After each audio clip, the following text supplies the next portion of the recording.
Welcome to our Facebook Live event about navigating the new badges and journeys. My name is Emily Speck. I'm the Mission Delivery Manager here at Girl Scouts of Colorado. I'm personally really excited for these badges, the ones on Coding for Good, because it's going to show girls how to use technology to make the world a better place. And we also have... My name is Kendi Doolin, and I'm the Instructional Design Manager here for Girl Scouts of Colorado, and I'll be answering your chat questions today. So we are really excited to have this opportunity to connect with our audience here. And as a live event, we definitely want to hear from you guys. And so as Kendi mentioned, she'll be monitoring the chat and making sure that if there's any questions or anything that we are answering those. We did have a couple write-in questions, so we'll address those first, and then we'll get to those questions that are in the chat. So one of the first questions I got is, what does Coding for Good mean? And I'm really excited again, as I said, for these badges. It's actually a set of 3 different badges, and why it's Coding for Good is that the girls are learning how to use different skills and technology to actually have a positive impact on their community. So for example, one of the sets of badges is app development. And so instead of just making an app that maybe does something really fun for them, they could do an app to address some sort of community issue that they have. Like an example that I was thinking of is it'd be really cool to have an app for maybe walkability to school. So if they wanted to walk, girls in their area wanted to find a safe way to walk to school, you could have an app to kind of help you find the best route. And so what's really awesome about all of these as well is that they are unplugged. And so the girls will learn kind of what programmers do and what they do to build these apps, but then at the same time, they don't necessarily have to have a computer or a laptop to be able to do it. There are some options that they can use certain software to be able to do that. Let's see another question. Is high adventure the best idea for daisies and brownies? So as we've kind of talked a lot, you've probably seen a lot of our advertising, is that we have some wonderful new high adventure badges sponsored by North Face that are for daisies all the way through ambassadors. And there's our trail adventure ones where girls can either do trail running or different types of hikes. And then there are also our snow or climbing adventures. Now what's really great about these is that they actually progress on the girls' comfort and ability to be able to do these different challenges. And even when you look into the badges, for example, like Trail Adventure, in Colorado they might have done some hiking already. And instead of just saying, okay, we've gone on a hike, check, think about like the terrain that they've hiked on. So maybe they've done something in the city or they've walked around a park or something like that. This badge is then going to challenge them to try a different terrain, like maybe rocky or a desert climate, just to kind of get themselves more comfortable with going outside and feeling, kind of growing those skills of being out on the trail. And so I say yes, it is definitely suitable for daisies and brownies. Just because it's high adventure does not mean that it has to be high risk. And so we can make sure that we're still following our safety activity checkpoints and that girls are really prepared for these activities and they know exactly what they're kind of getting themselves into. And we have some pre-meetings, so we're not just kind of throwing them out in the snow and saying, go ski down a hill. We're actually making sure that they feel comfortable and ready to go. Okay, let's see. Now we did say that we have 42 new badges, and I agree that is a lot that has actually come out, and including the ones that we've seen in previous years.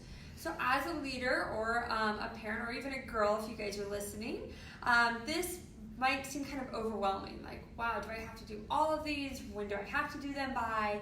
Oh my gosh, do I have to like completely change my year plan that I just set up?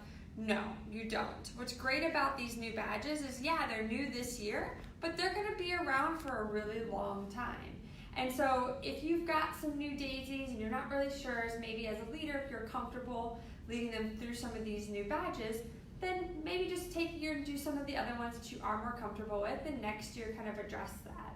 Also, your volunteer support specialists are a great resource to help you navigate through our STEM badges, through these high adventure, and especially our outdoor badges as well. So I'd say take it slow. The girls, see what they're interested in. If they are super passionate about STEM and they want to do some of these new ones, always reach out if you need some help on like how to do these with your troop or understanding some of the badges. All right, do we have any questions before We do not. Just a bunch of notifications from Facebook about you can get notified next time we go live. Oh, that's a great one. One other question that I've been getting through email, just as everybody's starting to navigate through all of our resources, is where do I find the information? And why am I getting different information on different resources? So I'm just going to briefly go over what are some of the places that you can find this information and what's different with them. So the first one that I would say to go to is your volunteer toolkit. As long as you have a new membership for 2019-2020, as a leader, you should be able to go in there and start planning your year plan. All of the badges in journeys are already loaded inside there. And so then you can use that to actually breaks it out for how many meetings you need. And it's got email templates that you can then send to parents. So it's a really great resource. Now I mentioned that it breaks it out into meetings. So if you were to select a badge, when you look at it, it's actually going to show you by like 5 minutes how you can incorporate this into a traditional troop meeting. That's really great if that's how you guys complete your badges, that you don't do them outside of troop meetings. So it's a great way to build it into everything. Now, another resource that you have is the Badge Explorer. And the Badge Explorer you can find on the Girl Scouts website. Best way is to go to girlscouts.org and then search Badge Explorer. And when you go on there, you can search by the program level of girl. And what it's going to give you is, it's going to give you like the steps. So it's going to say, okay, you need to do these 5 steps to complete this badge. And it really doesn't give you much detail in that. Now these are really great that if you are going to you are going to go out on the trail, you are going to go skiing with your girls, and you're like, well, we already have this planned, does it meet the requirements of the badge? Well, then you can go on there and say, oh, yeah, we're doing these 5 things, so check, we're going to earn this badge. And it's really for that troop leader that feels pretty confident in planning activities and maybe doesn't need the meeting guides to show them exactly how to do this. The last option is the badge booklets. Now this is a traditional way that we would actually access the information for badges. You'd find them in the Girls Guide to Girl Scouting, and you can purchase those through the shop. When you go on our shop's website and you go and look for the program materials, you will see that right now these new booklets are actually on back order because they're still printing them, but you can download a digital version if that's how you want to view it. Or you can also print that then. And I will say the badge booklets are different in the sense that they are going to give you those maybe 5 steps, but then they're going to give you options. So they're going to say step 1 is maybe preparing for your adventure. Well, here's some options that you can do to prepare. So that's really great. It's a really great resource, again, to bring to maybe the girls and have the girls go through and say, oh, okay, well, we want to meet with an expert in skiing or a ski instructor rather than learning on the internet or something like that. So it's a really great option that if you're going to get your girls involved, they're also very visual, so they have a lot of graphics in them. But again, those are not free.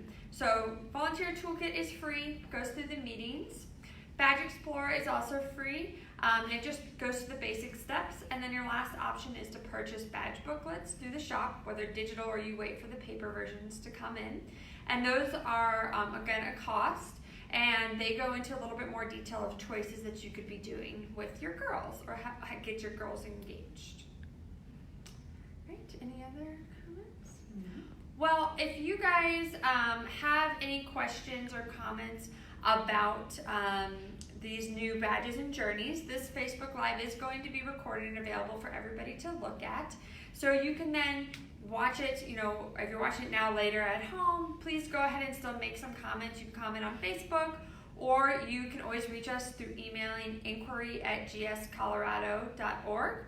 Or you can also go to our girlscoutsofcolorado.org website and click Contact Us, and we will be answering your questions as soon as possible. Keep an eye out for more Facebook Live events that we will be doing as we're getting into the Girl Scout year to bring you guys more up-to-date information as we get them.